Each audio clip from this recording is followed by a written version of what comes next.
Bonjour à tous, merci beaucoup de me donner la parole. Je suis ravie de prendre la parole après ma collègue qui a parlé du mouvement des Gilets jaunes en France, puisque bien, nous sommes ici réunis pour une petite conférence sur les mouvements de contestation sociale et je vais moi aussi vous parler d'un mouvement de contestation sociale européen qui a eu lieu ces dernières années. Donc on n'est pas vraiment dans l'actualité brûlante, on est dans l'actualité de la fin des années 2000 et 2010. Mais je suis contente de lui succéder à la tribune, puisque je vais essayer de faire un petit parallèle entre ce qu'il est advenu du mouvement des indignés en Espagne et ce qui pourrait advenir peut-être du mouvement des Gilets jaunes si le mouvement parvient à s'organiser, etc. Donc la question que je pose en introduction, c'est qu'adviendra-t-il de toute cette colère que l'on voit aujourd'hui déferler en France et qui est représentée par le mouvement des Gilets jaunes? Est-ce que ce mouvement de contestation sociale va s'essouffler, comme ça avait été le cas avec le mouvement Nuit debout? Je ne sais pas si vous vous en rappelez, il y a quelques années, il y avait eu cet élan, ce mouvement social, mais en fait c'était retombé assez vite. Ou est-ce que, au contraire, ce mouvement va se transformer en un mouvement plus politique, comme ça a été le cas pour les indignés en Espagne, qui ont donné naissance à la formation politique Podemos, dont vous avez tous très probablement entendu parler, et formation sur laquelle je reviendrai en détail un peu plus loin dans mon discours. Alors malheureusement, je ne vais pas pouvoir répondre à la question de savoir ce qu'il adviendra de la colère des Gilets jaunes, puisque je ne suis pas une spécialiste de la question, et puis nul ne peut dire ce que l'avenir nous réserve, mais je voudrais vous dire quelques mots sur peut-être le potentiel de ce mouvement à accoucher d'un Podemos français. Il y a une date clé à retenir pour le mouvement du Gilet jaune pour le mouvement des indignés, c'est la date du 15 mai 2011, et je reviendrai tout à l'heure dans ma présentation sur cette date, mais en tout cas, ça a été une date vraiment clé pour le mouvement des indignés, puisque c'est une journée qui a vu des centaines de milliers de personnes descendre dans les rues partout en Espagne, converger, notamment à Madrid, et 3 ans plus tard, après cette convergence dans la rue, la formation politique Podemos est née. Cette formation est née après la publication d'un manifeste d'intellectuels qui appelait à transformer l'indignation manifestée par les manifestants en force politique, entre autres en vue des élections européennes de 2014. Donc il y avait un contexte bien particulier qui a permis de canaliser cette indignation des indignés pour en faire un mouvement politique. Et donc c'est ainsi, avec cette date phare du 15 mai, qu'on est passé d'un mouvement populaire assez informel à un mouvement structuré grâce à l'appui d'universitaires. Et c'est un modèle qui s'est déjà produit en France, ou même ailleurs, dans d'autres mouvements de contestation. On a vu des mouvements de contestation plutôt populaires qui ensuite ont débouché sur de véritables changements profonds dans les sociétés. Ça a été le cas avec la Révolution française, par exemple, et ça pourrait peut-être se répéter. Mais la vraie question à l'heure actuelle pour les Gilets jaunes, c'est comment transformer l'essai, c'est-à-dire comment arriver à utiliser toute cette colère, toute cette énergie pour en faire un mouvement politique, pour ensuite véritablement changer la donne en France et peut-être créer cette troisième voie dont parlait tout à l'heure notre collègue. Parce que la contestation, c'est une chose, mais savoir utiliser cette colère et cette contestation pour en faire un mouvement politique en est une autre. Et même si le mouvement des Gilets jaunes se veut, disons, apolitique, ou en tout cas non représenté par des personnes en particulier, il faut qu'il y ait quand même des personnalités qui émergent, parce que, certes, le mouvement veut rester un mouvement collectif, un mouvement populaire, mais il y a quand même besoin d'être dirigé. Alors cela ne veut pas dire qu'il doit être dirigé par une personne, ça peut être peut-être un groupement de personnes, mais il a besoin d'avoir quand même une sorte d'équipe dirigeante. Et puis, il faut aussi qu'il y ait un contexte, il faut qu'il y ait une opportunité. Si on revient au contexte espagnol avec donc la naissance de Podemos, au moment où Podemos voit le jour, en fait, il y a un boulevard dans le paysage politique qui est ouvert. Et Podemos a su s'engouffrer dans ce boulevard, il a su prendre cette voie pour créer et asseoir sa formation. À l'époque, grosso modo, je vous plante le décor, les deux partis traditionnels espagnols étaient très affaiblis et donc il y avait vraiment une place à prendre pour la gauche en Espagne et c'est ce qu'a fait Podemos. Est-ce que ce boulevard existe en France? Il a existé, à mon sens. Je pense qu'aux dernières élections présidentielles, il y avait ce boulevard et c'est Emmanuel Macron en fait qui l'a pris. Et la victoire d'Emmanuel Macron a été si rapide qu'il n'a pas eu le temps en fait de consolider son mouvement. On a vu dès les premiers mois de sa présidence des failles apparaître, des couacs, etc. Et aujourd'hui, on voit bien que c'est un président très fragilisé, que son mouvement se délite un peu. Il y a des départs de membres de son mouvement qui partent vers d'autres partis politiques, etc. Donc, ce boulevard qui a été utilisé, emprunté par Emmanuel Macron, aujourd'hui, je crois qu'il est de nouveau en train de se dégager. Donc, ça pourrait peut-être être un contexte favorable pour que les Gilets jaunes s'organisent et ensuite empruntent ce boulevard pour créer une troisième voie.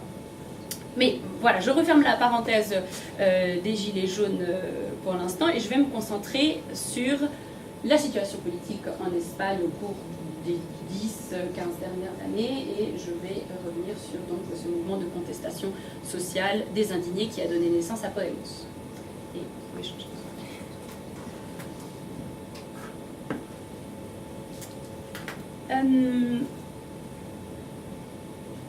Donc, je vous disais, le mouvement des indignés a donné naissance à Podemos, un parti politique et pas des moindres, puisque en quelques années seulement, ce parti a réussi à faire élire près de 70 députés au Congrès des députés en Espagne, si on compte toutes les émanations locales. Vous savez qu'en Espagne, il y a beaucoup de partis régionaux, mais si on compte tous les partis qui sont, disons, représentés sous la bannière Podemos, on a pratiquement 70 députés au Congrès des députés en Espagne.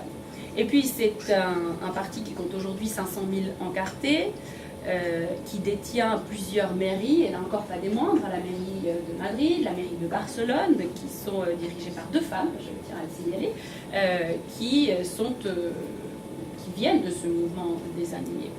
Et puis, enfin, le parti Podemos a réussi à sceller une alliance de gouvernement avec le Parti socialiste espagnol. Ça n'a pas été facile, mais les deux partis sont finalement parvenus à une entente. Et donc aujourd'hui, le parti Podemos, très jeune, a réussi à se hisser au rang du gouvernement.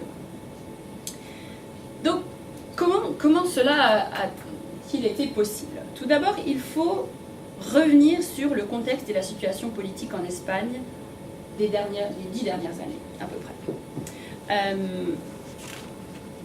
Comme vous n'êtes pas sans savoir, une énorme crise financière et économique a secoué le monde en 2007-2008, qui a été vraiment marquée par la faillite de Lehman Brothers.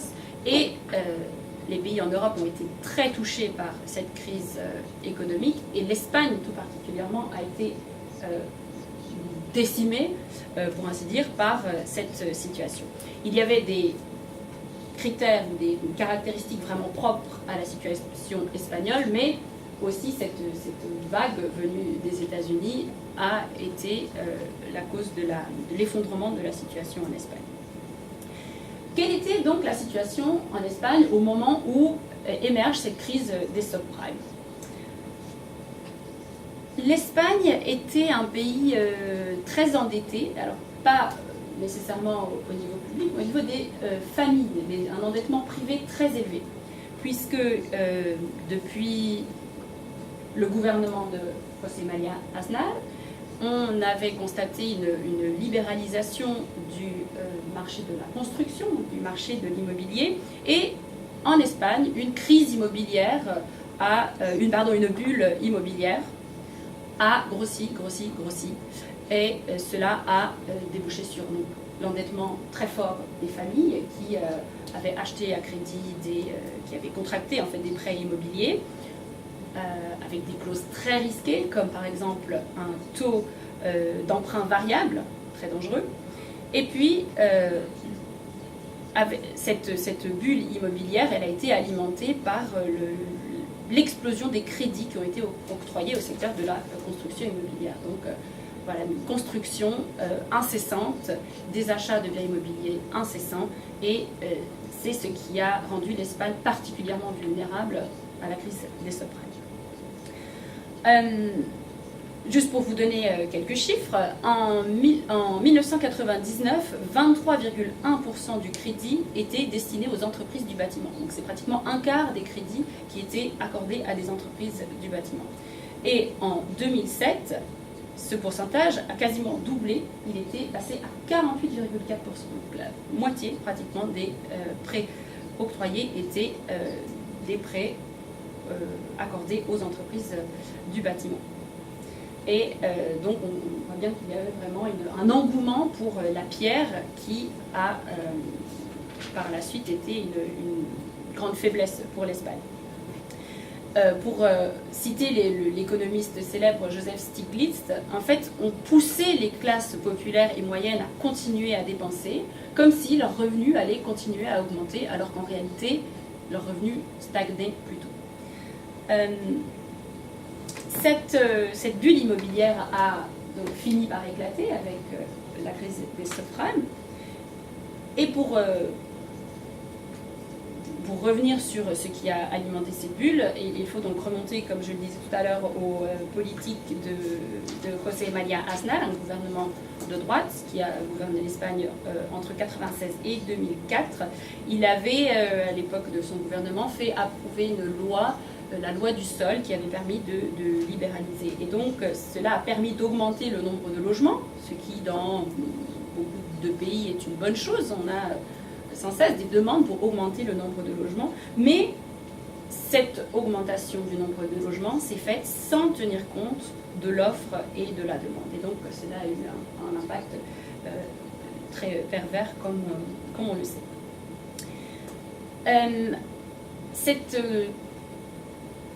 La situation donc, économique et financière mondiale a entraîné une augmentation, une explosion du taux de chômage en Espagne, avec un pic d'inactifs atteint en 2013, un taux de chômage de 27,1% en Espagne.